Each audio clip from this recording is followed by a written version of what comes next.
तो now guys अब हम क्वेश्चन नंबर 4 के बी पार्ट को यहाँ पे डिस्कस करने जा रहे हैं। जैसा कि यहाँ पे आपसे पूछा जा रहा है, enumerate the unifying characteristics of archegoniates, यानी यहाँ पे आपको क्या है, यूनिफाइंग कैरेक्टरिस्टिक्स के बारे में बताना है कि जिस प्रकार आपके आर्कियोगोनेट्स को एक तरीके से एक टर्म में हम लेते हैं।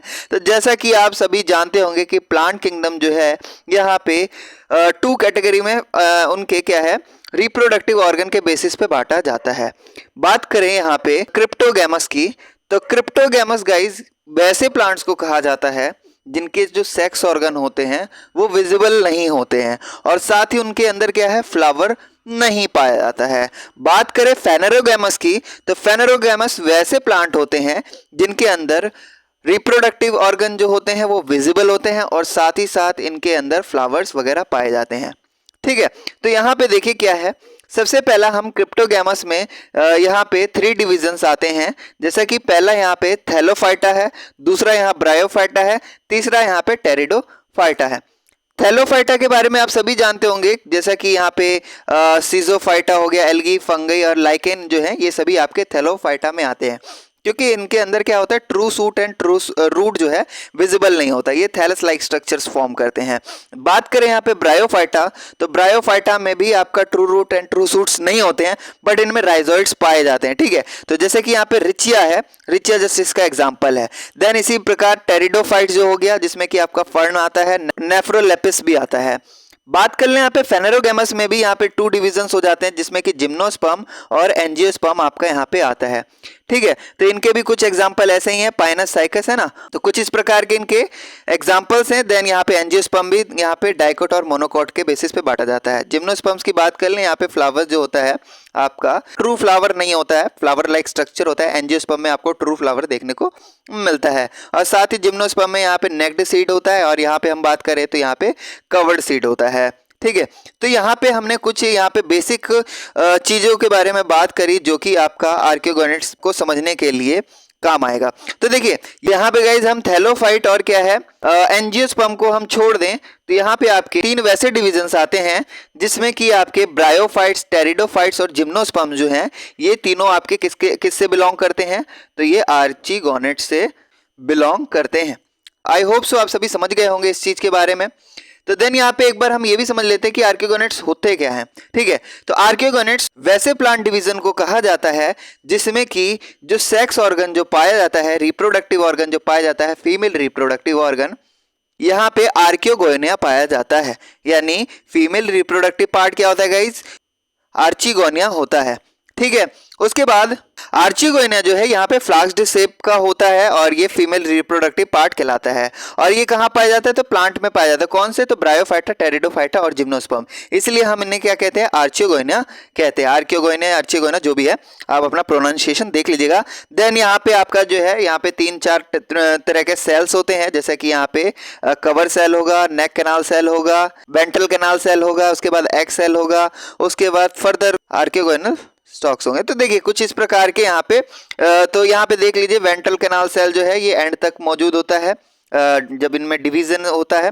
बात करें नेक कैनाल सेल, ये सारी चीज़ें गायब हो जाती है जब इनमें फर्टिलाइजेशन हो जाता है। तो देन यहाँ पे हम बेसिक्स यूनिफिकेशन लॉस को समझने की कोशिश करेंगे कि किस तरीके से जो कैरेक्टरिस्टिक्स है आर्कियोगोनेट्स के, है ना, और उनको क्या बनाती है, एक तरीके से तीनों में आपको कॉमन चीज़ें देखने को मिलती हैं, है ना। और ये भी है कि इनके अंदर जो सेक्स ऑर्गन होता है वो मल्टी सेलुलर होता है। तो इन सभी चीज़ों के बारे में हम समझने की कोशिश करेंगे। जैसा कि यहाँ पे लिखा है, the unifying characteristics of archegoniates also known as embryophytes और land plants can be summarised follows. यानी यहाँ पे क्या होते हैं कि ये जो आर्कियोगोनेट्स है, इनके कैरेक्टरिस्टिक के बेसिस पे इनको हम एम्ब्रियोफाइट्स भी कहते हैं, यानी लैंड प्लांट्स भी कह सकते हैं, और इसको यहाँ पे समराइज किया भी गया है। तो देखिए सबसे पहला जो है यहाँ पे जो कैरेक्टरिस्टिक्स के बारे में यहाँ पे बात की जा रही है, मल्टी सेलुलैरिटी। मल्टी सेलुलैरिटी के बेसिस पे यहाँ पे क्या बताया गया है, तो यहाँ पे हम आपको बताते हैं, archegoniates are multicellular organism composed of specialised cells organised into tissues and organs. They have a complex cellular structure compare to unicellular organism. यानी यहाँ पे बोला जा रहा है कि जो आर्कियोगोनेट्स होता है गाइज वो मल्टी सेलुलर ऑर्गेनिज्म होता है और ये स्पेशलाइज्ड सेल से बना होता है और इसमें क्या है कुछ ऑर्गेनाइज्ड टिश्यूज और ऑर्गन्स भी यहाँ पे मौजूद होते हैं। बात करें इसके कॉम्प्लेक्स स्ट्रक्चर की तो ये यूनिसेलुलर ऑर्गेनिज्म के मुकाबले काफ़ी ज़्यादा कॉम्प्लेक्स होता है। दूसरा हम बात करें अल्टरनेशन ऑफ जनरेशन के बेसिस पे यहाँ पे आर्कियोगोनेट्स क्या बताता है। तो देखिए archegoniates exhibit a life cycle characterised by alternation of generation which involves two distinct phases, a haploid gametophyte generation and a diploid sporophyte generation. The gametophyte produce gametes, sex cells, which fuse during fertilization to form a diploid zygote to develop to the sporophyte. तो यहाँ पे alternation of generation जो है इनके life cycle में हमें देखने को मिलता है। तो देखिए इसमें दो अलग अलग फेस इनमें मौजूद होते हैं, जैसा कि तो पहला फेस इसमें क्या है हैप्लॉइड गैमेटोफाइट जनरेशन देखने को मिलता है और दूसरा इसमें क्या है एक डाइप्लॉइड स्पोरोफाइटिक जनरेशन देखने को मिलता है। अब ये जो गैमेटोफाइट है ये प्रोड्यूस क्या करता है तो यहाँ पे सेक्स सेल प्रोड्यूस करता है और ये फर्दर आगे चल के फ्यूज हो जाते हैं और फर्टिलाइजेशन के बाद यहाँ पे डाइप्लॉइड ज़ाइगोट का फॉर्मेशन करते हैं जो आगे चल के आपका स्पोरोफाइट बनता है। देन यहाँ पे हम बात कर लें कोई तीसरे पॉइंट की, तो ये क्या है एम्ब्रियोज पाए जाते हैं इनमें, यानी archegoniates protect their developing embryos within structures called archegonia and archegonia are multicellular organs found in the female gametophytes and are responsible for housing and nourishing the developing embryos. यानी इनमें protective embryos पाए जाते हैं। तो जैसा कि आर्कियोगोनेट जो है ये क्या करता है प्रोटेक्ट करता है अपने डेवलपिंग एम्ब्रियोज को। किस स्ट्रक्चर के अंदर होता है एम्ब्रियो तो आर्चिगोनिया के अंदर ये पाया जाता है। आर्चिगोनिया जो है गाइज ये मल्टी सेलुलर ऑर्गन होता है और ये क्या है इसी के अंदर फीमेल गैमेटोफाइट भी पाया जाता है और यही रिस्पॉन्सिबल होते हैं हाउसिंग के लिए। जो डेवलपिंग एम्ब्रियोज होते हैं उसका एक तरीके से घर होता है और वहीं पे उसको पूरा नरिशमेंट जो है फूड जो है मिलता है। बात कर लें यहाँ पे फोर्थ पॉइंट की, तो यहाँ पे क्यूटिकल एंड स्टोमेटा के बेसिस पे क्या क्या कैरेक्टरिस्टिक्स है। तो यहाँ पे लिखा है आर्चियोगोनेट्स possesses a waxy cuticle covering the outer surface of their aerial parts such as stems and leaves. This cuticle helps to reduce water loss and protect the plant from desiccation. Additionally, they have a specialized structure called stomata on the surface of their leaves which regulate gas exchange and the movement of water vapor. यानी यहाँ पे cuticle और stomata के basis पे जो आर्चियोगोनेट्स है यहाँ पे क्या पोजेस करता है वैक्सी क्यूटिकल इनके अंदर पाया जाता है इनके लीव्स के ऊपर। देन यहाँ पे क्या है अदर सरफेस की बात करें तो यहाँ पे एरियल पार्ट्स में भी इनके पाया जाता है, जस्ट कवरिंग होती है वैक्सी क्यूटिकल की। ये आपको स्टेम्स में भी मिल जाएंगे और क्या है लीव्स में भी आपको मिल जाते हैं। क्यूटिकल क्या हेल्प करता है तो जो वाटर लॉस है वाटर लॉस यानी पेड़ को सूखने से डेसिकेशन से बचाने में मदद करता है। बात करें एडिशनली इसमें क्या क्या स्ट्रक्चर है तो एक एडिशनली इसमें स्टोमेटा पाया जाता है इसके लीव्स के सरफेस पे जो कि रेगुलेट करता है किसे गैस एक्सचेंज को और वाटर वेपर के मूवमेंट को ये क्या करता है रेगुलेट करने का काम करता है।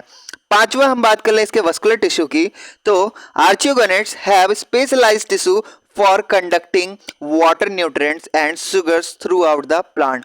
These tissues collectively known as vascular tissue including xylem and phloem. Xylem transports water and minerals from the roots to other parts of the plant while phloem transports sugars produced during photosynthesis to various plant tissues. यानी यहाँ पे vascular tissues पाए जाते हैं आर्चियोगोनेट्स में। आर्चियोगोनेट्स में specialised tissue होता है जो कि वाटर को कंडक्ट करता है और न्यूट्रिएंट को कंडक्ट करता है। तो इस बेसिस पे देखिए ब्रायोफाइट्स में आपको नहीं मिलेगा देखने को, लेकिन ब्रायोफाइट्स में भी स्पेशलाइज्ड टिश्यूज पाए जाते हैं जो कि वाटर और न्यूट्रिएंट कंडक्ट करता है। लेकिन यहाँ पे बात की जा रही है कलेक्टिवली इन्हें हम वस्कुलर टिश्यू कहते हैं, ठीक है। तो ये क्या है जाइलम और फ्लोएम दोनों में ही आपके मतलब दोनों ही आपके वस्कुलर टिश्यू हैं और जाइलम जो है वाटर और मिनरल ट्रांसपोर्ट करता है, रूट से other part of the plant को भेजता है। अब बात करें फ्लोएम जो है यहाँ पे शुगर प्रोड्यूस करता है जो कि फोटोसिंथेसिस के जरिए होता है और ये वेरियस प्लांट टिश्यूज तक पहुंचाने का काम करता है, ठीक है।